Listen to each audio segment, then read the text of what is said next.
شاہ صاحب آپ یہ بتائیے گا کہ ہمارے انٹیریئر منسٹر کہتے ہیں کہ بوریوں میں ڈالر واپس جا رہا ہے، دوسرے حکومتی ذرائع بھی کہہ رہے ہیں کہ بوریوں میں ڈالر پاکستان سے افغانستان پہنچائے جا رہے ہیں اور بڑی تعداد میں پاکستان سے ڈالر جو ہیں وہ افغانستان منتقل ہو رہے ہیں۔ یہ بھی کہا گیا کہ جو پشاور میں روپے کے مقابلے میں ڈالر کی قدر ہے وہ 10 روپے زیادہ ہے کراچی سے، یا وہاں پہ زیادہ اس کی بہت شدید طلب ہے۔ کیا یہ بات درست ہے؟ اور دوسری بات یہ کہ پھر ہماری جو لا انفورسنگ ایجنسیز ہیں جو پورے بارڈر کو مین کرتی ہیں، جیسے کہ ابھی میں نے پوچھا امتیاز گل صاحب سے، تو وہ کیا کر رہی ہیں پھر؟ اور یہ کیا واقعی صحیح ہے کہ اس طرح سے بوریوں میں بھر کے ڈالر جا رہا ہے؟ یقیناً یہ بات کامران صاحب آپ کے تجزیے میں یا انفارمیشن میں صحیح آ رہی ہے کہ ڈالرز یا دوسری کرنسیز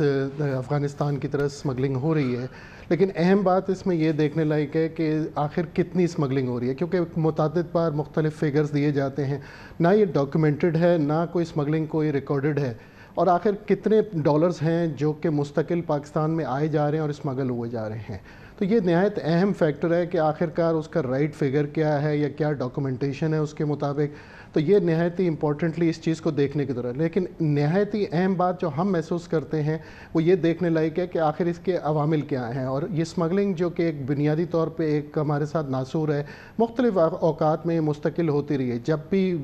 کرنسی کے علاوہ اگر کہیں پہ گندم کی اگر ڈیمانڈ ہے تو وہ ہو جاتی ہے، کہیں پہ اگر فرٹیلائزر کی ہوتی ہے تو وہ ہو جاتی ہے، یا دوسری چیزیں ہوتی ہیں، لیکن یہ ڈیمانڈ کو اگر سمجھنے کی ضرورت ہے، اور اس ڈیمانڈ کو ہم لوگ ان لنک نہیں کر سکتے اگر ہم ڈائسیکٹ کر کے بات کریں تو یہ زیادہ امپورٹنٹ ہے، کیونکہ یہ سب سے اہمیت کی بات یہ ہے کہ جب سے امپورٹس کرٹیل ہوئی ہے تو یہ مارجنز بہت زیادہ بڑھ گئے ہیں، یہ اٹریکشن جو ہے اسمگلنگ کی یہ بہت زیادہ بڑھ گئی ہے، اور یہ جب تک اس کو تفصیل میں نہیں دیکھا جائے گا اور سمجھا جائے گا تو یہ اس کو سلوشن بیس نہیں بات ہو سکتی۔ امتیاز گل صاحب آپ یہ بتائیے گا کہ یہ جو سیگمنٹ ہے ہمارا، اس کے علاوہ کیونکہ اسٹرکٹ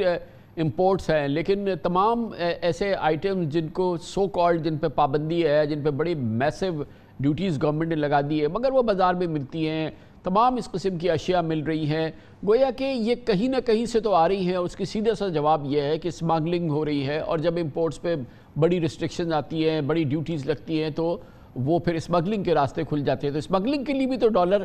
جا رہا ہوگا نا یہیں سے، اور اس کے لیے ایک راستہ بہرحال افغانستان ہے جہاں پہ افغان ٹرانزٹ ٹریڈ اور پھر دوسرے جو اس قسم کے سپلائرز ہیں وہ وہاں سے آپریٹ کرتے ہیں۔ دیکھیے کامران بھائی، سمگلنگ میں تو ہماری اپنی ایجنسیاں تو موجود ہیں نا بارڈرز پہ، یہ سوال تو ان کا بنتا ہے، وہاں پہ سکینرز بھی طورخم پہ اور چمن پہ لگے ہوئے ہیں، تو یہ ایک بہانہ ہے ہماری بیوروکریسی کا کہ آپ نے ایکسٹرنلائز کر دینا ہے مسئلہ، الزام آپ نے دوسرے پہ ڈال دینا ہے۔ اپنی ذمہ داری سمگلنگ کو روکنا ہماری ذمہ داری ہے، سمگلنگ کو روکنا ان کی ذمہ داری نہیں ہے۔ جو سامان وہ منگواتے ہیں ٹرانزٹ ٹریڈ کے ذریعے وہ ان کا حق ہے، وہ واپس پاکستان کیسے آ جاتا ہے، یہ ایک بہت بڑا سوال ہے جو ہمارے بہت سارے تاجر جو ہیں وہ پارٹنرشپس میں ہیں، ان کے افغانستان کے ٹریڈرز کے ساتھ باقاعدہ پارٹنرشپس ہیں، ان کے نام پہ منگوایا جاتا ہے سامان، اور وہ ایکچولی وہاں استعمال یہاں پہ ہوتا ہے، تو جو آپ کو مارکیٹ میں مال نظر آئے گا بہت سارا اس کا تعلق ہمارے اپنے پاکستانی انویسٹرز اور کاروباری حضرات کے ساتھ ہے۔ شبیر منشا صاحب آپ یہ بتائیے گا کہ کیونکہ امپورٹس پہ پابندی لگ گئی ہے، ابھی میں امتیاز گل صاحب سے جو بات کر رہا تھا کہ یہ اب جب امپورٹس پہ پابندی لگ جاتی ہے یا بہت ہیوی ڈیوٹیز لگ جاتی ہیں تو اسمگلنگ اپنے آپ بڑھ جاتی ہے۔ ہم دیکھ رہے ہیں کراچی لاہور کی مارکیٹ پہ جو امپورٹڈ اشیاء ہیں وہ مل رہی ہیں دھڑلے سے، تمام چیزیں دستیاب ہیں،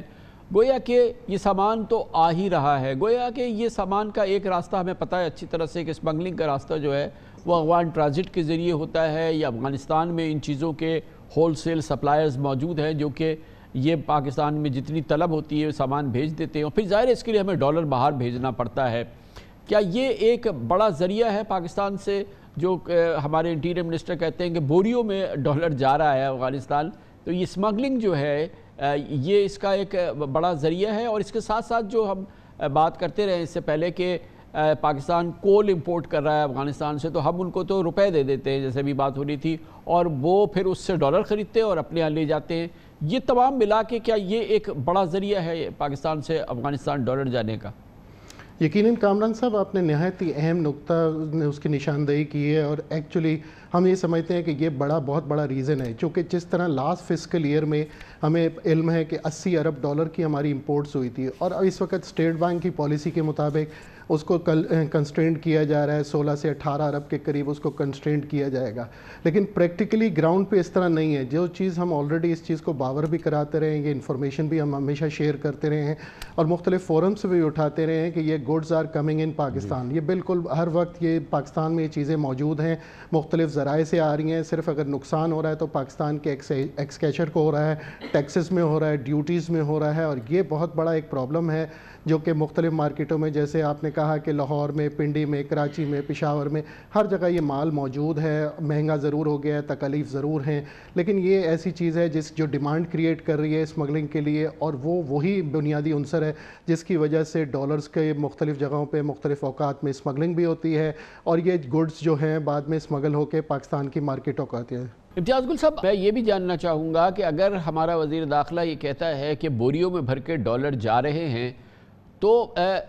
ہمارے شبیر منشا صاحب یہ بتائیے گا کہ ابھی جیسے ہوا کہ یہ ایران بھی یہاں سے ڈالر جا رہا ہے، اور یہ ایک بڑی ایک نئی سی بات لگتی ہے کہ ایران میں، کیونکہ ظاہر ہے کہ ڈالر کی بڑی ضرورت ہے، سینکشن کنٹری ہے، تو یہاں سے ڈالر جو ہے وہ جو ٹریڈرز ہیں ہمارے وہ ایران بھی بھیج رہے ہیں، افغانستان تو بہرحال جا ہی رہا ہے۔ تو یہ اتنا ڈالر جو ہم اسمگلنگ کے لیے بھیج رہے ہیں، جو ہم افغانستان بھیج رہے ہیں، جو بوریوں میں بھیج رہے ہیں یا ہم ایران میں بھیج رہے ہیں، یہ ہمارے پاس انفلوز کہاں سے آ رہے ہیں؟ یہ اتنا ڈالر ہمارے پاس کہاں آ رہا ہے جو ہم یہ ریجن بھر میں پھیلا رہے ہیں؟ یہی اہم سوال ہے، اور یہی بنیادی طور پہ سلوشن بیسڈ ہمارا مشورہ ہمیشہ سے یہی رہا ہے کہ بیسکلی یہ بہت سارے ایسے پیسے ہیں جو کہ پاکستانیوں کے ہیں، اوورسیز پاکستانیز کے ہیں، بعض اوقات پہ ایکسپورٹ پروسیڈز کے ہوتے ہیں جو کہ ڈیلیڈ ہوتی ہیں، تو وہ پیسہ کہیں نہ کہیں استعمال ہوتا ہے، اور مال کو اور اشیاء کو اور را مٹیریل کو منگانے کے لیے، مختلف اینڈ پروڈکٹس کو منگانے کے لیے استعمال ہو رہا ہے، اور وہ کمنگ ان ٹو پاکستان کسی نہ کسی طریقے یہ آ ہی رہا ہے۔ اس کے لیے سب سے بیسٹ سلوشن یہی ہم لوگ تجویز کرتے رہے ہیں کہ ایکسچینج کمپنیز جن کے پاس اس وقت فیسلٹی موجود ہے، وہ پاکستان میں ایکسچینج کمپنیز یہاں پہ اسٹیٹ بینک اس کو الاؤ کرے کہ ڈالرز امپورٹس کو سبسٹیوٹ کریں۔ اس میں سب سے بڑا فائدہ پاکستان کے ٹیکسز کو ہوگا، اور یہ لیجٹمیٹ طریقے جو کام آلریڈی ہو رہا ہے، اور یہ پاکستانیوں ہی کا پیسہ ہے، کیونکہ آپ کنسسٹنٹلی اگر آبزرو کروائیں کہ گزشتہ کچھ عرصے سے امپورٹس بھی اور ایکسپورٹس بھی دونوں کا ڈکلائن ہے، لیکن ایکسپورٹس کا ڈکلائن خاص کر اس چیز کی نشاندہی کر رہا ہے کہ ڈالرز وہاں استعمال ہو رہے ہیں۔ دوسری چیز، ایکسپورٹس کے علاوہ جو اوورسیز پاکستانیز کی جو فارن ریمیٹنس ہے وہ بھی پاکستان آنے میں سب سے بڑا پرابلم یہی دے رہی ہے کہ وہ آلریڈی وہاں پہ یوز کیا جا رہا ہے، کہ جو کہ امپورٹ کو سبسٹیوٹ کرتا ہے۔ یہ پاکستانیوں کا پیسہ ہے، پاکستان کا پیسہ ہے، اس کو لیجٹمیٹ طریقے پاکستان آنے کی اجازت دی جائے اور اس کی لیجٹمیٹ ڈیمانڈ کریٹ کی جائے، جس سے حکومت کو بہت بڑا ٹیکسز کا فائدہ ملے گا۔ اور جو اسٹیٹ بینک جو پالیسی لے کے چل رہا ہے وہ شاید پینک کا شکار ہے، اور ہمیں سمجھ نہیں آتی کہ اسٹیٹ بینک آخر صرف اکنامک سائڈ کو دیکھ رہا ہے، وہ فسکل سائڈ کو دیکھ رہا ہے۔ اکنامک سائڈ کو اگر دیکھیں تو یہ تمام مسائل میں پاکستان کو جو اتنے زیادہ ٹیکسز نئے لگائے جا رہے ہیں اس میں بہت بڑی سپورٹ مل جائے گی۔